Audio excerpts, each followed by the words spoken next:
네, 이재명 당대표의 속해 선언으로 더불어민주당 제156차 최고위원회의를 속개하겠습니다. 네, 회의를 속개하겠습니다. 마이크 용량이 너무 낮은 것 같은데?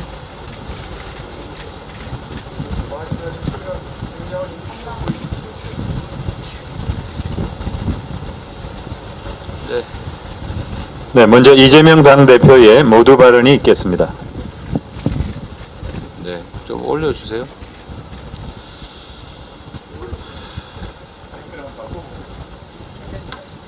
네, 네, 괜찮아요? 네, 네,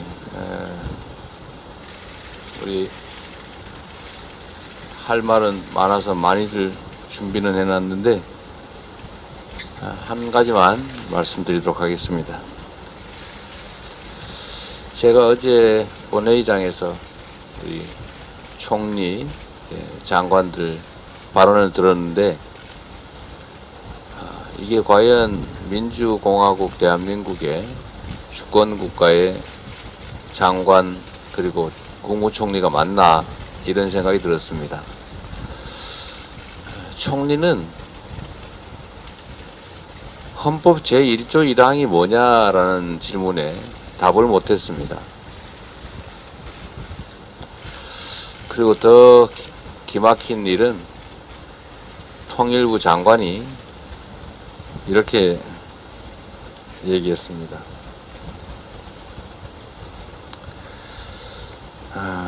국민 모두가 주권을 행사하면 대한민국은 무정부 상태로 갈 수밖에 없다. 명백하게 국민 주권을 부정한 헌법 제1조를 위반한 발언입니다. 대한민국은 민주공화국이다. 주권은 국민에게 있고 모든 권력은 국민으로부터 나온다. 이 당연한 원리를 통일부 장관은 부정한 것입니다. 국민이 주권을 행사하면 이런 발언은 명백하게 전체주의적인 사고입니다.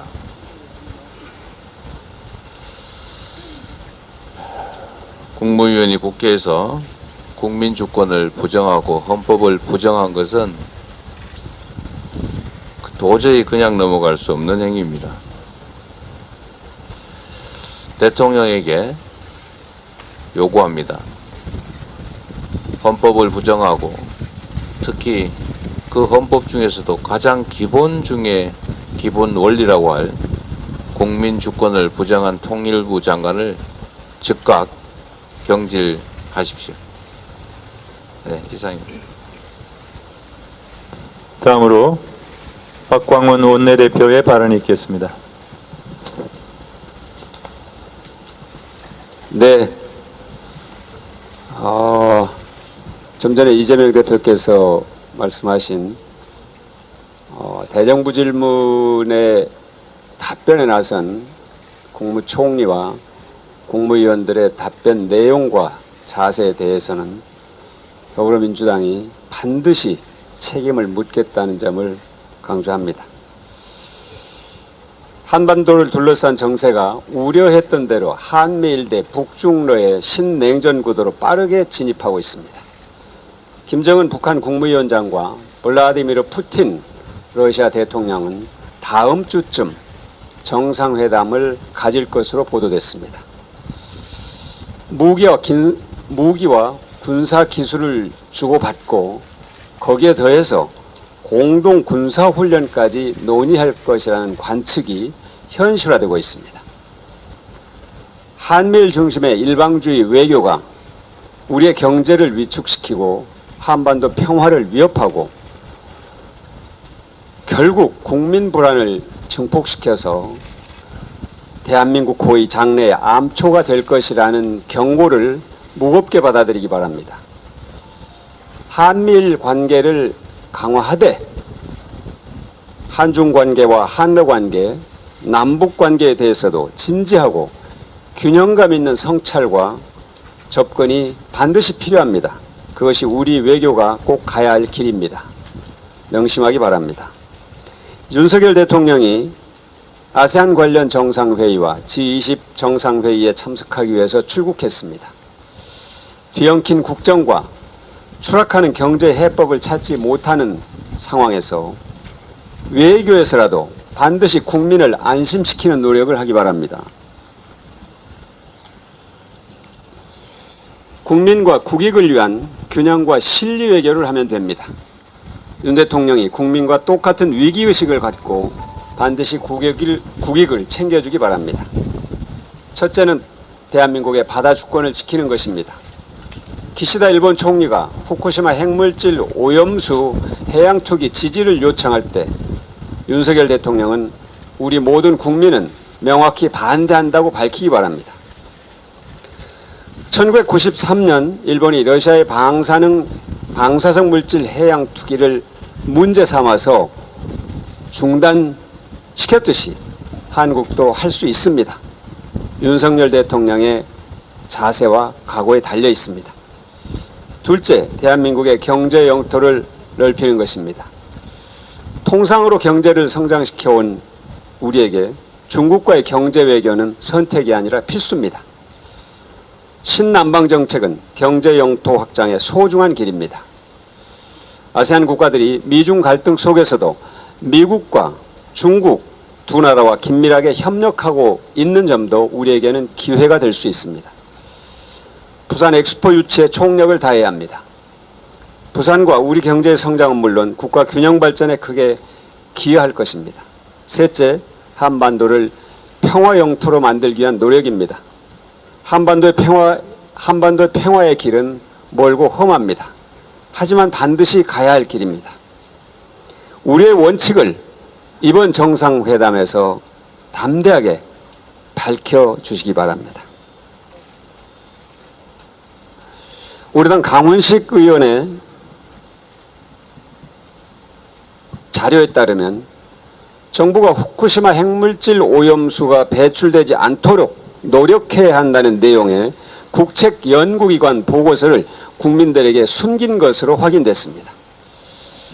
국민 세금으로 만든 보고서를 정부의 입맛에 맞지 않는다고 국민께 보고하지 않고 숨긴 것입니다. 용서받을 수 없는 일입니다. 그 4개 연구기관은 해양수산개발원, 한국환경연구원, 한국법제연구원, 한국원자력연구원 등 우리가 잘 알고 있고 우리 국민들의 삶을 위해서 연구하는 국책연구기관들입니다.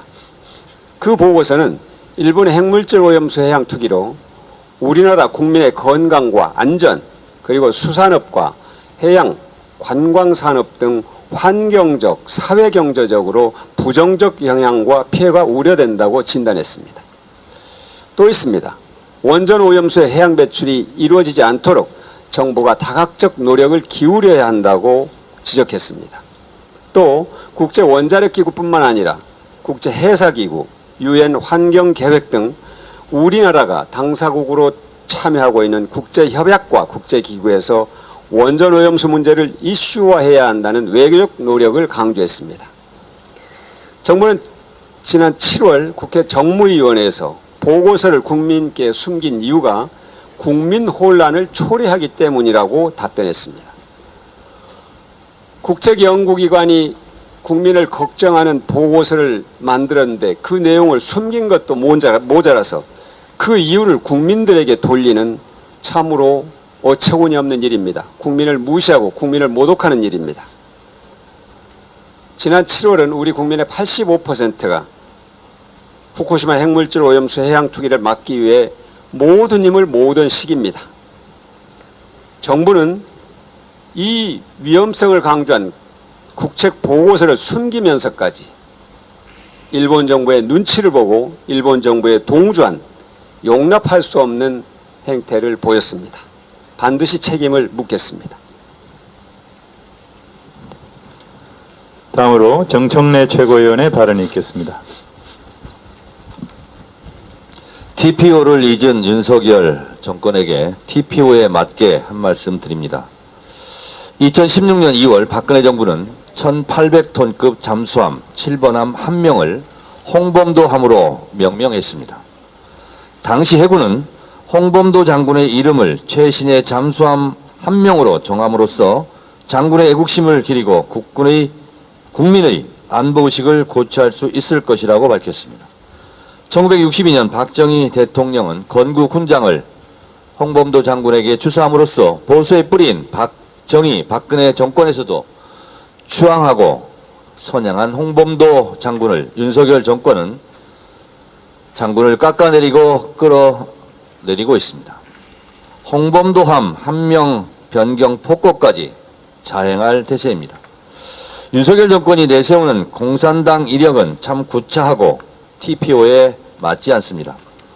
1927년 홍범도 장군의 소련 공산당 입당은 홍범도 장군이 60세 되던 해로 연금 혜택과 소련에서의 생활 편의에 따른 것이었습니다. 윤석열 정권이 전가의 보도처럼 휘두르는 이념과 크게 상관이 없는 생활 사항이고 또 당시의 소련 공산당은 일제와 대항했던 독립운동의 근거지이자 배후였습니다. 당시 소련 공산당은 일본, 독일 등 세계 침략 세력과 맞서 미국과 연합군을 형성했던 친미 반일 노선을 채택하고 있었습니다. 홍범도 장군이 1943년 작고하셨으니 북한 공산당과는 아무런 상관이 없습니다. 8.15 광복절날 일본을 꾸짖지 않고 오히려 일본과 맞서 싸운 사람들을 반국가주의로 호통치는 격입니다. 전혀 TPO에 맞지 않습니다. 그렇다면 일제시대 제2차 세계대전 당시 소련 공산당과 손잡은 미국도 공산 전체주의 세력입니까? 미국이 공산 전체주의 세력이면 그런 미국과 한미동맹으로 손잡은 한국은 도대체 뭐가 됩니까? 진짜 공산주의 남노당 전력이 있는 박정희 지우기도 하시렵니까? 박정희 흉상, 박정희 동상 다 철거하시겠습니까? 교과서에 실린 홍범도 장군의 봉오동 전투도 교과서에서 역사에서 파내시겠습니까? 윤석열 정권 제발 앞뒤가 맞는 말을 하고 TPO에 맞게 처신하시기 바랍니다. 민주당 강서구청장 후보로 진교훈 전 경찰청 차장을 공천합니다. 이재명 대표 체제 제1호 기초단체장 후보입니다. 도덕성과 청렴성, 확장성 면에서 호평을 받았습니다. 깨끗하고 세심한 민생구청장으로 가슴 아픈 강서구민의 훌륭한 일꾼이 되시길 바랍니다. 이재명 대표 단식 7일째입니다. 육체적으로 정신적으로 피로가 누적되고 있습니다. 단식 초기보다 하루하루가 더 힘들고 고통스럽습니다. 각계각층의 응원과 성원에 진심으로 감사드립니다. 저희 민주당은 국민과 함께 무도한 윤석열 정권의 무능과 폭정에 맞서 일제치하 독립운동하는 심정으로 홍범도 장군의 애국심으로 윤석열 정권의 포갑을 반드시 돌파하겠습니다. 감사합니다. 다음으로 고민정 최고위원의 발언이 있겠습니다. 윤석열 정부와 국민의힘은 모두 집단 히스테리 상태에 빠진 사람들 같습니다. 더 탐사를 통해 공개된 강승규 시민사회 수석의 통화 내용은 뒷골목에서 작당 모이나 하는 폭력배 집단들이나 하는 말 같습니다. 더 탐사가 공개한 녹취록에는 MBC 저놈들 어떻게 해야 되냐, 매국 언론이다 라고 말하는 건 물론이려니와 통화 상대방이 시위도 하고 우파 시민들 총동원하겠다라고 말하자 그래요, 주변에 좀 그렇게 해주세요 라고 답했습니다. 관제 데모를 지시한 것입니다. 이는 강승규 수석의 사퇴는 물론 더 윗단위에서 지시한 정황은 없는지 수사가 필요한 사안입니다. 박근혜 정부 당시 관제 데모 지시에 대한 혐의로 조윤선 전 수석이 조사를 받았지만 더 윗선에 김기춘 전 비서실장이 밝혀지며 두 사람 모두 실형을 받은 바 있기 때문입니다. 어디 그뿐입니까? 얼마 전 과방위 장제원 위원장은 뉴스타파를 가리켜 폐간시켜야 한다는 말을 서슴없이 내뱉었습니다. 급기야 방심위에서는 수많은 심의 안건들이 쌓여 있음에도 불구하고 긴급 심의를 하겠다고 나섰습니다. 심지어 이 회의를 주관하는 황성욱 방심위원은 이미 해촉된 정현주 방심위원장보다 더 악질적인 업추비 사용 내역, 근태 내역들이 밝혀졌음에도 불구하고 직무대행 권세를 누리며 권력의 앞잡이 노릇을 하고 있습니다. 이런 악행들을 처리하게 하려고 방통위 감사로부터 문제점이 있다고 밝혀진 인물을 직무대행에 일부러 앉혀놓은 건 아닌가 하는 생각도 듭니다. 더 탐사, 뉴스타파, MBC, 그 다음 블랙리스트에는 어디가 있습니까? MBN입니까? YTN입니까? 김영호 통일부 장관은 주권자인 국민이 권력을 행사하면 대한민국은 무정부 상태로 간다고 대정부 질의에서 밝혔습니다. 정상적인 상태에서 나올 수 있는 발언이 아닙니다. 헌법 정신을 훼손한 것은 물론 나라의 근간을 뿌리째 뒤흔드는 것으로 한 나라의 장관으로서 자격 상실입니다. 국민 주권을 인정하지 않는 장관을 대한민국의 장관이라고 할 수 있습니까? 국민의 세금을 받을 자격이 있습니까? 국민 앞에 나와 무릎 꿇고 사죄하고 대통령은 즉각 경질하십시오. 대통령이 극우 유튜브만 보면서 철진한 뉴라이트에만 빠져 있으니 주의가 온통 이 지경인 거 아닙니까? 순방길에 공군 1호기에 앉아 특정 기자들이나 부르고 축구 경기나 보시지 마시고 나라가 왜 이 지경까지 왔는지 가슴 깊이 반성하시면 좋겠습니다. 뿐만 아니라 비정상적으로 굴러가고 있는 이 대한민국을 정상적으로 돌려놓으실 걸 다시 한번 촉구드립니다. 다음으로 박찬대 최고위원의 발언이 있겠습니다. 이동관 자칭 국무위원이 대선 당시 유스타파의 대장동 관련 보도에 대해 대선판에 영향을 미칠 수 있는 중대 범죄 행위, 국기문란 행위라고 주장했습니다. 국힘당 장제원 의원은 가짜뉴스를 고의로 기획하고 시나리오를 만들고 행동하는 매체에 대해서는 폐간을 고려해야 한다고 거들었습니다. 대통령실도 어제 희대의 대선 공작 사건이라고 말을 보탰습니다. 참으로 후한무치하고 적반하장입니다. 고기도 먹어본 사람이 잘 먹고 사기도 쳐본 사람이 잘 친다고 내가 대선 공작 해봐서 잘 안다고 고백하는 것입니까? 이동관과 국힘당 대통령실의 행태는 마치 손가락으로 달을 가리키니 손톱에 깨가 띄었다며 손가락을 자르자는 것과 같습니다. 당시 보도의 핵심은 윤석열 대통령과 그 특수관계인인 박영수 전 특검이 브로커 조우영의 수사를 무마시키는 데 개입했다는 의혹에 있습니다. 실제로 2011년 대검 중수부가 대장동 개발 사업에 1,000억 원 이상을 대출해준 부산저축은행 수사 당시 대장동 대출 브로커 조우영에 대한 수사는 흐지부지 되었습니다.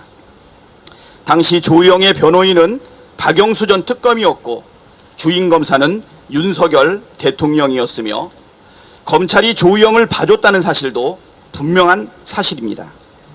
이에 대해 김만배뿐만 아니라 남욱, 조우영 등이 모두 인정한 바가 있습니다. 오히려 대선 기간에 공작을 행한 것은 국힘당입니다. 2021년 10월 18일 경기도 대상 국회 행정안전위원회 국정감사에서 국힘당 김용판 의원은 민주당 대선 후보인 이재명 경기도지사가 조폭으로부터 수십억 원을 받았다며 현금 뭉치 사진을 공개했습니다. 그러나 불과 몇 시간도 지나지 않아 가짜 돈다발 사건이라는 사실이 들통났습니다. 가짜 돈다발을 줬다고 주장한 조폭 출신도, 이 가짜 돈다발 사진을 건넨 변호사도, 가짜 돈다발을 공개한 의원도 모두 국힘당 측 인사였습니다. 이것이야말로 진짜 시대의 대선 공작 사건 아닙니까? 또 100번 양보해서 국힘당과 대통령실에서 문제 삼는 보도가 중대범죄, 국기문란 행위라면 동일한 잣대로 폐간을 고려해야 될 매체들은 정말 수두룩합니다. 대선이 한창이던 2021년 10월 9일 동아일보는 김만배, 천화동인 1호 배당금 절반은 그분 것, 이라는 제목의 단독 보도를 냈습니다. 동아일보는 이 보도에서 김만배가 천화동인 1호가 내 것이 아닌 것을 잘 알지 않느냐라는 취지로 말한 대목이 정영학 녹취록에 있다고 보도했습니다. 이 보도를 시작으로 모든 언론이 대장동 그분 찾기에 나섰고 그분이 이재명 대표 혹은 이재명 대표 측이라는 무차별적인 추측이 제기되었습니다. 동아일보가 첫 보도를 했던 2021년 10월 9일부터 2022년 2월 19일까지 무려 767건의 관련 보도가 쏟아졌고 이 보도는 선거에 지대한 영향을 미쳤습니다. 그러나 정영학 녹취록에는 김만배의 해당 발언이 존재하지 않았습니다. 이런 보도야말로 대선판을 흔들기 위한 명백한 가짜뉴스 아닙니까? 그런데도 패간이니 공작이니 정치 공세를 하는 걸 보면 누워서 침 뱉는 꼴입니다. 검찰반 보수 언론의 가짜뉴스 공세는 지난 대선 이후에도 쏟아졌습니다. 2022년 11월 1일 중앙일보 기사에서 최초로 거론되고 2022년 11월 9일 조선일보가 단독 보도한 이른바 428억 약정설이 대표적입니다. 428억 약정설에 대해 2022년 11월 1일부터 2023년 3월 21일까지 무려 2064건의 보도가 쏟아졌습니다. 428억 약정설은 검찰이 이재명 대표에 대한 배임 혐의를 주장한 강력한 근거였지만 검찰은 공소장에 428억 약정설을 적시하지도 못했습니다. 이게 뭐하는 짓입니까? 국힘당이 이런 류의 검찰발 가짜뉴스를 활용해 국민을 선동하는 데 열을 올렸던 사례는 일일이 열거하기에도 힘들 정도로 차고 넘칩니다. 지금도 계속되고 있습니다. 대통령실과 국힘당에 경고합니다. 궁지에 몰릴 때마다 뜬금없이 막무가내 선동으로 국민을 속일 생각이랑 이제 그만 접으십시오. 우리 국민은 바보가 아닙니다. 우리 민주당과 국민은 반드시 특검으로 대장동의 실체적 진실을 밝힐 것입니다. 다음으로 서영교 최고위원의 발언이 있겠습니다. 윤석열 정권이 총체적 난국입니다. 그동안 숨겨왔던 비밀들이 자꾸 나오고 있습니다. 대통령이 국힘 관계자하고 했던 통화가 더 탐사라고 하는 언론을 통해서 나왔습니다. 그 비밀스러운 대화가 나왔습니다. 대통령이 직접 통화한 대화는 어떻게 이렇게 나오고 있는 거죠? 그것은 대통령의 힘이 빠지고 대통령이 잘못하고 있다라는 증거 아니겠습니까? 또 이번엔 더 탐사를 통해서 그리고 MBC를 통해서도 보도가 된 이야기인데요. 대통령실의 강승규 수석이 구구 유튜버와 통화하는 내용이 나왔습니다. 조금 전에 고민정 최고께서 이야기하신 내용인데요. 이런 내용은 도대체 어떻게 나오는 거죠? 강승규 시민사회 수석입니까? 그 사람이 구구 유튜버랑 이렇게 이야기를 합니다. 구구 유튜버가 전화를 받았나 봐요. 수석님 전화가 방금 오셨네? 조금 전에 왔다는 내용을 이어가면서 그렇게 이야기한답니다. 그랬더니 강승규 수석이 네네 어유 저놈들 MBC 저놈들 어떻게 해야 돼요? 누구는 그런 거를 매국 언론이라고 그러더라고요. 이거 조져야 돼. 시위도 하고 MBC 앞에 가서 우파 시민들 총동원해가지고 시위해야 돼요. 이게 대통령실 시민사회 수석이 해야 될 말입니까? 이것은 완전 국정농단입니다. 그리고 주변에도 좀 그렇게 전해주세요 라고 이야기를 합니다. 강승규 수석이 이 얘기는 왜 한 걸까요? MBC는 왜 건드린다고 했을까요? 대통령이 미국에 가서 의외 이 새끼들, 저는 이런 얘기 하고 싶지 않은데 그게 녹취를 통해서 다 나온 거 아닙니까? 승인 안 해주면 바이든이 쪽팔려서 어떡하냐, 이런 이야기가 보도에 나왔고 저희는 녹취로 귀로 들었습니다. 그리고 이걸 대통령이 읊조리듯이 자랑삼아 한 얘기가 영상에 찍혔던 것이죠. 이거 아니라고, 바이든이 아니라고 난리면이라고 이야기를 하면서 MBC 가만두면 안 된다고 했다는 겁니다. 언론은 녹화된 대로 보도를 했는데 이것 관련해서 이렇게 보수 유튜버, 구구 유튜버와 함께 이야기를 하면서 우파가 나눠줘야 된다 이렇게 이야기를 하고 이 사람들과 밥을 먹었답니다. 그러면 제가 보기엔 이 사람과 통화했을 텐데 이 통화 녹취는 어떻게 나간 거죠? 그렇지 않습니까? 강승규 시민사회 수석이 이 유튜버하고 통화했을 텐데 이 녹취는 어떻게 나간 거죠? 누가 수사를 했을까요? 아니면 이쪽에 설렸을까요? 아니면 이걸 자랑하면서 자기 녹취를 옆에다 줬을까요? 도대체 무슨 일이 있는지는 모르겠으나 이것은 대통령의 힘이 빠지고 있고 잘못하고 못된 일 하면 끝내 만천하에 드러난다라고 하는 것을 보여드리는 것이다. 이렇게 말씀드리겠습니다. 그리고 더 탐사에 이렇게 대통령이 통화하셨다며 녹취가 이렇게 나와 있습니다. 후보 시절의 녹취입니다. 이것을 저도 보고 아마 모든 사람이 볼 텐데요. 이거 보면 그런 이야기들 나옵니다. 이게 사실인지 제가 읽지는 않겠고 국민 여러분이 다 가서 찾아보시면 좋을 것 같습니다. 이게 사실인지는 저도 모릅니다. 이게 사실인지는 대통령이 아시겠죠. 대통령이 이게 사실인지 밝히셔야 됩니다. 여기에 참 험한 얘기들이 나와 있는데요. 무섭다 이런 생각을 다시 한번 한다며 어떤 분이 저에게 이거 제보 다시 해줬다 이렇게 말씀드리겠습니다. 이것에 대한 대답은 대통령이 하실 거고요. 어제 대정부 질문에서 이재명 대표님이 이야기하신 것처럼 정말 가관이었습니다. 통일부 장관이 국민이 모두 주권을 행사하려고 한다면 대한민국은 무정부 상태가 될 것이다. 이런 사람이 통일부 장관 맞습니까?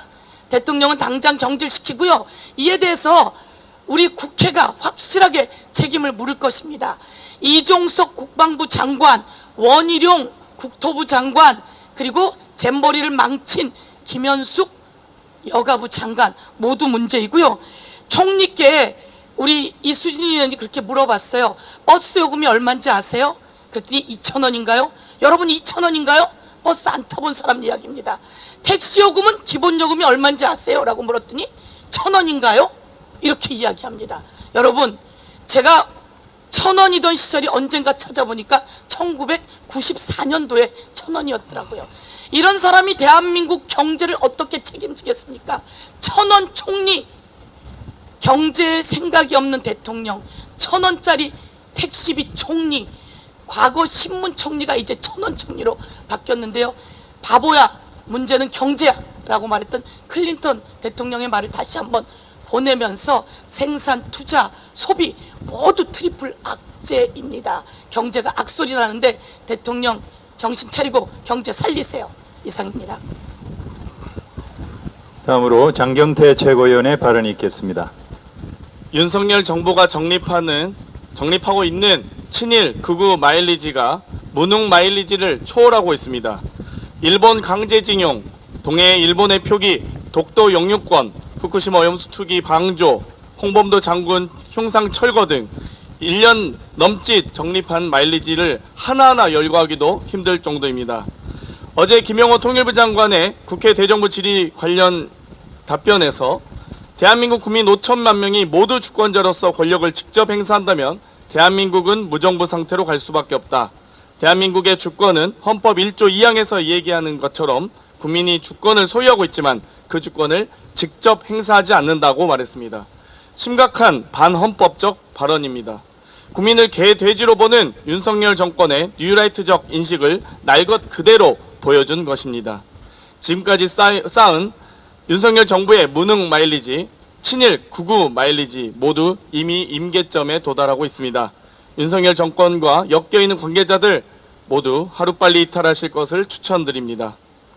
서영교 최고께서 언급하셨던 윤석열 대통령 관련 녹취가 공개되어 파장이 커지고 있습니다. 너무 주옥 같아서 저는 하나하나 언급해드리도록 하겠습니다. 판단은 국민께서 하시기 바랍니다. 국힘이라는 게 어디 쥐약 먹은 놈들로만 생각할 게 아니라 국힘이 아무리 미워도 국힘을 갖다가 플랫폼으로 할 수밖에 없다는 걸 인정해야 대통령도 저는 그런 자리가 귀찮습니다.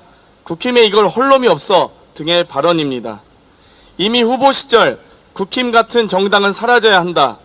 이런 정신머리부터 바꾸지 않으면 우리 당은 없어지는 게 맞다 라던 발언이 허언이 아니었음을 입증한 것입니다. 그때 제가 들어갔으면 최재형이도 못 들어오고 국힘 101명 중에 80명은 앞에 다 줄을 세웠어. 그러면은 이준석이도 당선 안 시킬 수가 있고 당 완전히 뽀개버리고 지도부 다 소환해 국힘 내부를 뒤집어 엎은 다음에 3개월 안에 쇼분하여 후보되면 비대위원장이 돼갖고 당대표부터 전부 해임할 수 있습니다. 이미 후보 시절부터 이준석 대표 징계와 지도부 붕괴를 예고한 것입니다. 명백한 해당 행위입니다. 양두구육이란 발언만으로도 당원권 정지 1년을 의결한 국민의힘은 윤석열 당원을 윤리위에 회부하시기 바랍니다. 이상입니다. 마지막으로 서은숙 최고위원의 발언이 있겠습니다.